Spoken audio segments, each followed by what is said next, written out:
Everything you need to know about Web 3.0? There's a lot of news going on about Web 3, along with who's for it and who's against it.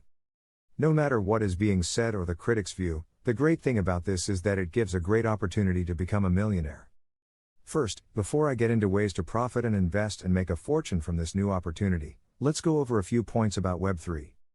Known as the decentralized web, Web 3.0 is the most recent generation of internet apps and services that are driven by distributed ledger technology, with blockchains being the most popular kind of distributed ledger technology. Computers that can understand information as intelligently as people are at the center of this movement, which emphasizes data connectivity rather than data storage in a centralized hub. Gavin Wood, co-founder of the cryptocurrency Ethereum, came up with the term in 2014. However, cryptocurrency aficionados, as well as huge technology businesses, venture capital firms, and, most recently, Tesla, TSLA, and Twitter, TWTR, CEOs Elon Musk and Jack Dorsey, have begun to express more interest in the concept this year. Comparing Web 3 to the present Web 2.0, it might be considered the new Internet. Web 2.0 refers to a situation in which data and user-generated content, like as social networking sites and blogs, are centralized in a small number of big tech corporations, mostly owned by Google, GOOG, Apple, AAPL, Amazon, AMZN, Meta, FB, and Microsoft, MSFT, among others, MSFT. In the words of researcher Matt Dryhurst, there's a tiny set of firms who control all this material, and then there's us who utilize it, and despite the fact that we contribute to the success of these platforms, we have nothing to show for it. Web 1.0, on the other hand, refers to the time from the early 1990s until roughly 2004 when the vast majority of websites were merely static web pages that served primarily as a read-only service. The search engines of Web 3 will deliver customized insights based on an individual's browsing and search context, and users will be able to govern their own data because the need for personalized services is growing in popularity. Rather than relying on centralized servers, information will be distributed to a network of computer devices, so it's more like a peer-to-peer internet with no central authority. Even more, Web 3 is thought to be capable of preventing internet breaches and leaks since it operates as a system for distinguished users. And that makes it a great pioneer in data security and privacy. When it becomes a reality, the virtual world will be filled with resources, apps, and material that will be available to everyone who wants it. So now let's see about ways to invest and make a ton of money from this new innovation. With Web 3.0, you can create your own personal currency. Today, almost 1 in every 4 Americans earns their livelihood via the internet. Today's digital world allows these people to harness a variety of channels in order to establish a coordinated communication plan that will elevate their brand and help them sell their goods or services. A lot of it is AI. For example, I can post something on Instagram, retweet it, and then publish it on Facebook.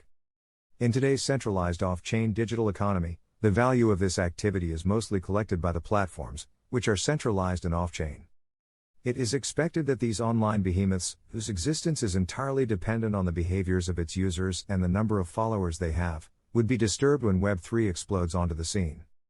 If individuals can use the exact same service, such as Instagram, but instead of the platform owning everything, the users control everything, everybody would want to use Instagram in the Web 3.0 era. As part of the Web 3.0 multiverse, users and artists will be able to commercialize and monetize the products they generate daily. This will be a huge way to make cash daily. How? Through the use of personal tokens. Personal tokens, such as those that Privy intends to make available for users to manufacture and distribute for free, serve as a kind of personal money for people. The value of a currency is exactly proportional to the amount of value that a user generates. This exists now on Web 3, and despite the fact that the industry is still in its infancy, the potential of technology and protocols such as Privy is groundbreaking. Personal tokens offer an infinite number of applications and possibilities, provide a means for individuals to monetize the UN-captured value they provide on a daily basis, and have the ability to fundamentally alter the way people earn online. To give you an example, suppose you have a girl named Janice who works as a software engineer and who routinely writes some interesting code. Janice takes advantage of Privy-enabled applications and generates $100,000 Janice tokens at no cost. To these $100,000 Janice tokens, Janice makes them of small value.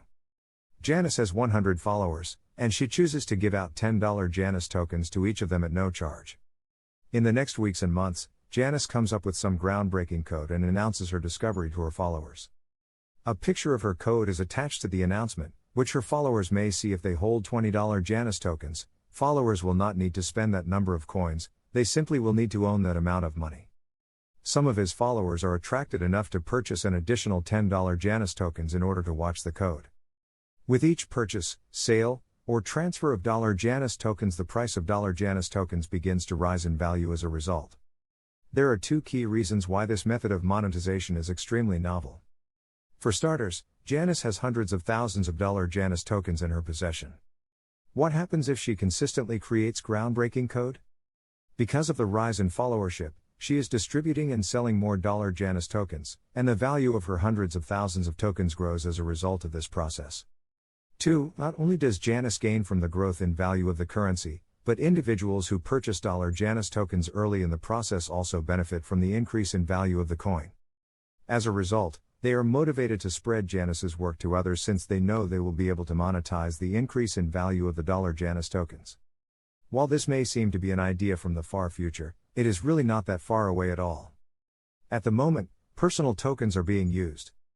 The difficulty is that it is a highly narrow market, and most of the products that are available are not simple to use for the average user, and even more precisely, they are not comfortable to use for anybody who is not a crypto native. However, this is changing as well. Increasing numbers of individuals will become aware of the positive influence that personal tokens may have on their financial well-being as we continue to build better goods for Web3. Take charge of your data and earn money from it. Finally, with the advent of Web 3.0, the internet services that we have grown to rely on a daily basis have amassed vast quantities of personal information about us. In the United States, individuals spend an average of approximately 6 hours and 54 minutes online each day. WE could make money from the data we generate while spending countless hours on the internet, which is regrettably not the case at the moment. According to some estimates, the typical user might earn around $444 per year from their personal data, but, due to the way Web 2.0 is now configured, this is not possible. Large online corporations like Facebook, Google, and Amazon see your data as their own and derive billions and trillions of dollars from your data. If you do not pay for a product, you are the product, as shown in the documentary The Social Dilemma, which was just released on Netflix. Massive technology companies, such as Facebook and Google, control the content you produce, view, and share on their platforms. That is the epitome of Web 2.0, and it is one of the primary reasons why big corporations will never alter their ways. This is because companies are responsible to shareholders who seek year-over-year growth, and they will never restore ownership of data to the proper owner. And the only way for these businesses to achieve their growth objectives for their stockholders is to treat your information as if it were their own. The goal is to modify financial incentives. Web3 does that. Because Web 3.0 is built on blockchain, whose platforms are governed by the people, Web 3.0 protocols, such as Privy, aim to reclaim data ownership for the rightful owner and make it possible for anyone to capture and monetize their data on a daily basis, as opposed to traditional data collection method. Another important thing to note is that a person could buy a percentage of ownership of a property that is located in another country. Let us begin with a basic fact: the vast bulk of the world's wealth is concentrated in tangible assets such as real estate. When Web3 is fully implemented, it will provide chances for individuals from underdeveloped nations to acquire percentages of real estate anywhere in the world and where property prices are both stable and appreciation. You will be able to buy and insure property within a fraction of the time that it takes today. So even if you aren't at the location of your new partial ownership property, you will have a say in what needs to be done with the property and be part of the decision-making process. All of this can be done on a computer and done on user-friendly apps. This can be done on non-fungible tokens, NFTs, real estate, automobiles, and collectibles, in order to make them more accessible. Credit will be more accessible and fair on Web3 too. Banks dominate the decision-making process about who gets credit and who doesn't. And on top of that, they also decide if you have a negative report and they don't fix it. There's years worth of false reports on a credit report, and the banks and credit people won't listen and cannot understand what happened. They think everybody but them is a liar or a thief. But, they steal my last nickel if they get the chance. So, who is the liar and thief? Not only are present credit systems inherently unfair, but they are also very expensive. The typical American owns 4 credit cards, with a total debt of $3,000 on each card. The credit interest and costs associated with this loan will cost them roughly $1,250 each year. While this was going on, big banks such as JP Morgan Chase squandered $39 billion in credit card earnings in just 1 year. Do you think all of this is reasonable? People are, without a doubt, more misinformed than they have ever been about how to efficiently utilize credit, but it does not imply that they should be severely penalized as a result. Big banks must be disrupted, according to Privy and many other companies developing Web3 solutions. So what if there was a cutting-edge credit system that connected individuals who are searching for credit with decentralized, as opposed to centralized, such as JP Morgan Chase, credit pools? These credit pools would be made up of a group of lenders who would be able to choose how much they lend and how much interest they earn. People everywhere would benefit from these credit pools because they could earn a reasonable amount of interest, not as much as the big banks are making, while also providing equitable access to credit for everyone in the world. Web3 offers the technologies necessary to establish a decentralized credit system in which risk and rewards may be dispersed among the participants in a network of computers. When it becomes a reality, the virtual world will be filled with resources, apps, and material that will be available to everyone who wants it. That is all on our end. As always, we are not financial advisors and this is not financial advice. Smash the subscribe